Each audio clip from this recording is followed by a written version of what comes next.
সামনেই শিবরাত্রি, তাই কলকাতার আনাচে কানাচে অনেক কিন্তু প্রাচীন শিব মন্দির আছে। এরকমই একটা প্রাচীন শিব মন্দির জাগ্রত হলো নিমতলা ঘাটের মহাশ্মশানের পাশে অবস্থিত বাবা ভূতনাথ মন্দির। আজকে তোমাদের বাবা ভূতনাথ মন্দিরকেই ঘুরে দেখাবো, কিভাবে আসবে, এখানকার সময় কি, সব কিছুই শিবরাত্রির সময়সূচি সমস্ত কিছুই আমি তোমাদের কাছে তুলে ধরবো।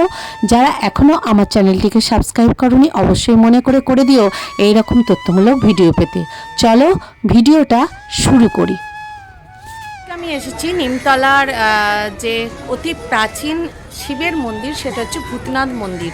ঠিক নিমতলা মহাশ্মশানের গায়েই কিন্তু এই মন্দির। আমি যেহেতু সামনে শিবরাত্রি, সেই জন্য আমি চেষ্টা করছি শিবরাত্রির আগে তোমাদের ভূতনাথ মন্দিরটাকে দেখানোর, আর শিবরাত্রিতে কখন কি এদের পুজো হবে সেই নিয়মটাও আমি তোমাদের দেখাবো এবং ভিতরটাও দেখানোর চেষ্টা আমি করছি। তো তোমরা পুরো ভিডিওটা দেখতে থাকো, বেশ ভালোই লাগবে তোমাদের ভিডিওটা, একটু নতুন ধরনের। তো চলো আগে লোকেশনটা দেখে নিই, এখানে আসতে গেলে তোমরা কিভাবে আসবে।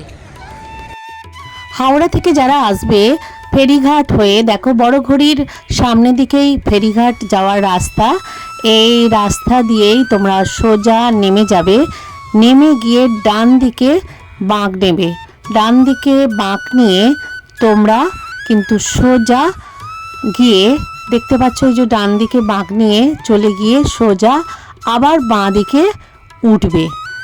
এই বাঁ দিকে উঠবে, উঠে গিয়েই দেখতে পাচ্ছ সোজা টিকিট কাউন্টার, ওখানে 6 টাকা দাম টিকিটের দাম নেবে। তারপর টিকিট দিয়ে চলে যাবে লঞ্চ ঘাটে। লঞ্চ ঘাটে গিয়ে তোমরা বাগবাজারের লঞ্চে চাপবে। বাগবাজারের লঞ্চে চেপে তোমাদের নামতে হবে আহিরিটলা। সময় নেবে 15 মিনিটের মতো। তবে এখন লঞ্চ অনেক কম, তাই যারা লঞ্চের গঙ্গার হাওয়া খেতে চাও, প্রাকৃতিক পরিবেশ মধ্যে যেতে চাও, তারা কিন্তু অবশ্যই লঞ্চে যেতে পারো। দেখো আমি লঞ্চে উঠে গেছি। তো এই লঞ্চে করে আহিরিটলায় নামতে হবে। দেখতেই পাচ্ছ লঞ্চ চলছে, এই এরকম বড় বড় লঞ্চ। তবে এখন অনেকটা সময়, দেরিতে আধ ঘন্টা 1 ঘন্টা ছাড়া তোমরা কিন্তু লঞ্চ পাবে। তো এই লঞ্চে করেই তোমাদের নামতে হবে আহিরিটলা ফেরিঘাটে। চলো দেখো, এবার আমরা সবাই নেমে গেছি। এই হচ্ছে আহিরিটলার ফেরিঘাট। এই ফেরিঘাটে নেমেই তোমাদের সোজা গিয়ে দেখতে পাচ্ছ, এভাবে সোজা গিয়ে বেরিয়ে ডান দিকে এই যে রাস্তা, এই ডান দিকের রাস্তা দিয়ে সোজা হেঁটে যাবে। গেলেই তোমরা দেখতে পাবে দুপাশারই অনেক দোকান আছে বিভিন্ন জিনিস কেনার।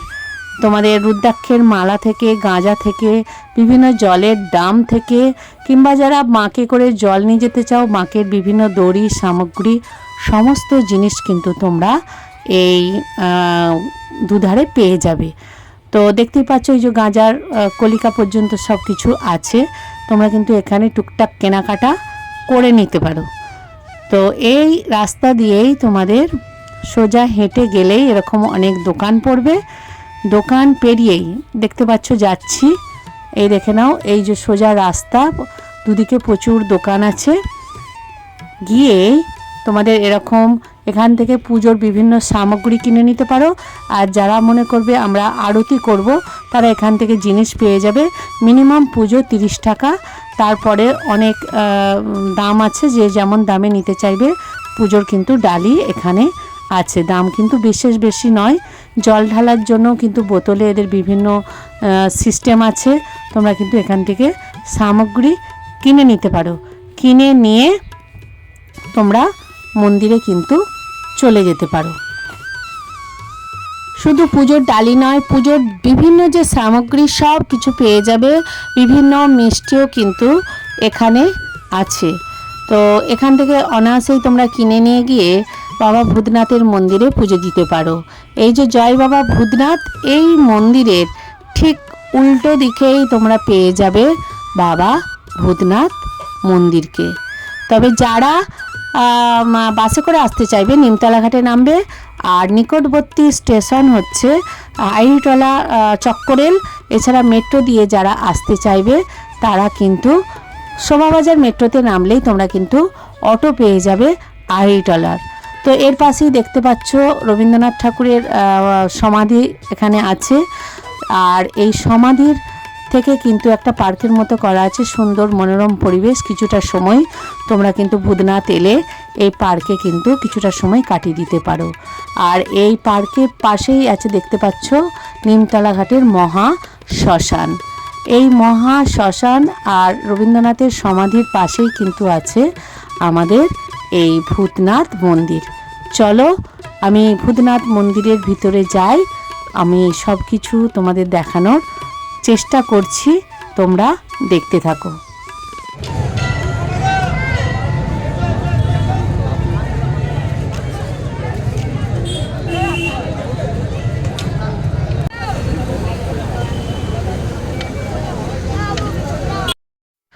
300 বছরেরও প্রাচীন এই ভূতনাথ মন্দির ভোর 4টের সময় খোলে।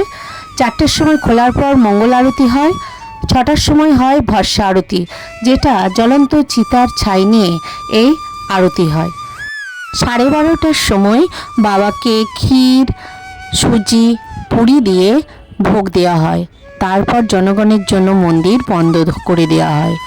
ওই সময়টা বাবার বিশ্রামের সময়। আবার জনগণের জন্য মন্দির খুলে দেওয়া হয় 4:30টের সময়। কিন্তু বাবাকে পুজো দেওয়া, দর্শন করতে পারবে 5টার পর থেকেই। রাত্রি 8টার সময় আবার একবার ভস্য আরতি হয়। 10টার সময় মন্দির বন্ধ হওয়ার আগে গাঁজা ছিলিম যোগে বাবাকে শেষ আরতি ভোগ দেওয়া হয়। এখানে দেখো শিবরাত্রির সময়সূচি দিয়ে দিয়েছে। প্রথম পূজা রাত্রি 10টায়, দ্বিতীয় পূজা 12টায়, তৃতীয় পূজা 2টো আর চতুর্থ পূজা ভোর 4টে। এই সময়সূচি এখানে শিবরাত্রিতে দিয়ে দেওয়া হয়েছে। এই সময়গুলো তোমরা পুজো দিতে পারবে। এই মন্দিরে ঢুকতে গেলেই প্রথমে কিন্তু নন্দীকে দর্শন করতে হবে। নন্দী কিন্তু গেটের পাশেই বসে আছে, দীর্ঘদিন ধরে অপেক্ষা করছে বাবার দর্শনের জন্য। তো এখানে মন্দিরে ঢুকতে গেলেই কিন্তু নন্দীকে প্রথম দর্শন করতে হবে। অনেকেই কিন্তু এখানে সবাই কিন্তু মাথা ঠেকেই কিন্তু ভিতরে ঢুকছে। পুরোহিতের কাছে জেনে নিই এখানকার মন্দির কখন খোলে, কখন বন্ধ হয়, সেটাই জানবো, দেখে নাও। যদিও ওনারা খুবই ব্যস্ত, তারই মাঝে সংক্ষিপ্তকারে আমাকে যেটা বলেছে সেটাই তোমাদের শোনাচ্ছি। 4 बजे सुबह खुलता है, 12 बजे बंद हो जाता है। और शाम को 5 बजे खुलेगा, और बंद होता है 8:30 बजे। 8:30 बजे।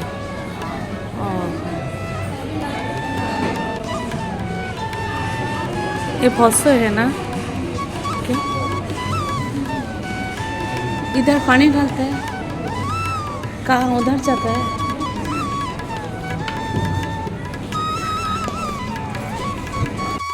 যখন মন্দিরের গেট বন্ধ থাকে তখন এই সিস্টেমে জল ঢালে পুজো দেয়। এখানে এটার ব্যবস্থা করা আছে। তবে এই মন্দিরে কেউ যদি সোমবার যাও, পুজো দেওয়া, দর্শন করা অনেকটাই কষ্টকর। কারণ যেহেতু সোমবার বাবার বার, প্রচুর পরিমাণে ভক্তের সমাগম হয়, প্রচুর ভিড় হয়। দেখতে পাচ্ছ ভস্য ঢালছে, যারা পুজো দিতে আসছে তাদের মাথায় তিলক করে দিচ্ছে। मैंने 300 साल का होगा ना? हाँ, देसी है, ज़्यादा है। এবার চলো মন্দিরের ভিতরটা দেখায়। এই যে দেওয়াল, এই দেওয়ালটা দেখতে পাচ্ছ আমাদের ভারতের যে 12টি শিবের জ্যোতির্লিঙ্গ আছে, সেই 12টি জ্যোতির্লিঙ্গর এখানে যে নাম আর কোথায় কোথায় আছে সেগুলোকেই এখানে লিপিবদ্ধ করা আছে। একটু মনোযোগ সহকারে দেখলেই কিন্তু তোমরা এগুলো দেখতে পাবে। এছাড়া উপরের দিকে তোমরা ঢুকতে গেলেই মাথার উপরের দিকে দেখতে পাবে আমাদের 12টা জ্যোতির্লিঙ্গের কোথায় কোথায় আছে তার ছবিগুলো, কীরকম দেখতে জ্যোতির্লিঙ্গগুলো, সেগুলোকেও কিন্তু এখানে খুব সুন্দরভাবে চিত্রিত করে রেখেছে। বিকেল 5টা বেজে গেছে, দেখো ভক্তদের কত সমাগম। এবার মন্দিরের ভিতরে একে একে সবাই ঢুকছে। মূল মন্দিরের ভিতরে দেখো এরকমই কিন্তু বিভিন্ন সাজানো আছে, তবে যেটা দেখলাম পুরোটাই কিন্তু রূপোর ওং লেখা আছে, রূপো দিয়ে পুরোটাই ওং দিয়ে বাঁধানো। আর লক্ষ্মী নারায়ণ বিভিন্ন ধরনের কিন্তু ঠাকুরের বিভিন্ন ছবি মন্দিরের ভিতরে আছে। চলো আমি একটু তোমাদের দেখানোর চেষ্টা করছি। মধ্যপ্রদেশের উজ্জয়িনী মহাকাল ছাড়া একমাত্র পশ্চিমবঙ্গের নিমতলার যে ভূতনাথ মন্দির আছে সেখানে জ্বলন্ত ছাই দিয়ে ভস্মা আরতি হয়। এখানে প্রতিদিন প্রচুর ভক্তের সমাগম হয়, আর সোমবার তো ঢুকতেই পারা যায় না, এত ভক্তের সমাগম হয়।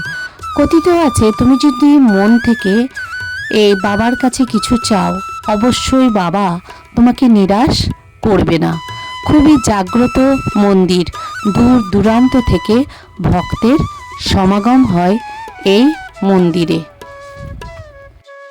শিবরাত্রির পুজো হিসাবে এখানে বিশেষ বিশেষ সময় পুজো হয়, তার চার্ট আমি তোমাদের আগেই দিলাম। তো চলো এবার বাবা ভূতনাথকে দর্শন করো। বাবাকে কিন্তু রূপোর মূর্তি দিয়ে কভার করা আছে, পুরো ঢেকে দেওয়া আছে, তাই বাবার যে শিবলিঙ্গ সেটাকে কিন্তু বাইরে এখন নেই। দেখতেই পাচ্ছ এখানে শিবের মূর্তি দিয়ে বাবাকে রাখা আছে। জয় বাবা ভূতনাথ। কথিত আছে যে সামনে যেহেতু নিমতলা মহাশ্মশান, ভূতপ্রেতদের নিজের আয়ত্তের মধ্যে বাবা নাকি রাখে, তাই কোনো রকম অশুভ শক্তি মানুষকে ছুঁতে দেয় না। তাই এই শ্মশানে এলেই নাকি মানুষের এক পরম শান্তি আর পরম স্বস্তি মেলে, এবং সে নাকি পরম সৌভাগ্যবান হয়ে ওঠে এই ভূতনাথকে দর্শন করলে, স্পর্শ করলে। জয় বাবা ভূতনাথ, হর হর মহাদেব। সকলকে ভালোতে রেখো, স্বস্তিতে রেখো, শান্তিতে রেখো, মনের দিক থেকে সবাই যেন সুস্থ থাকে। দেখো ভিতরে বিভিন্ন রকমের দেবদেবী আছে, আমি আগেই বলেছি পুরো রূপো দিয়ে মোড়া ওং লেখা আছে। আর ঘণ্টা বাজানো হয় যখন আরতি হয়, বা সাধারণ জনগণও কিন্তু আরতির সময় বা এমনি সময় এগুলো বাজাতে পারে। আর পাশেই কিন্তু ডমরু রাখা আছে, যখন আরতি হয় তখন কিন্তু এই ডমরুকে বাজানো হয়। তাই বন্ধুরা, তোমাদের এই ভূতনাথ মন্দির, ভূতনাথ দর্শন কেমন লাগলো অবশ্যই আমাকে লাইক, কমেন্ট, সাবস্ক্রাইব করে জানিও। পারলে একটু শেয়ার করে দিও। শিবরাত্রির সময় আমি চেষ্টা করলাম বাবা ভূতনাথকে তোমাদের দর্শন করানোর।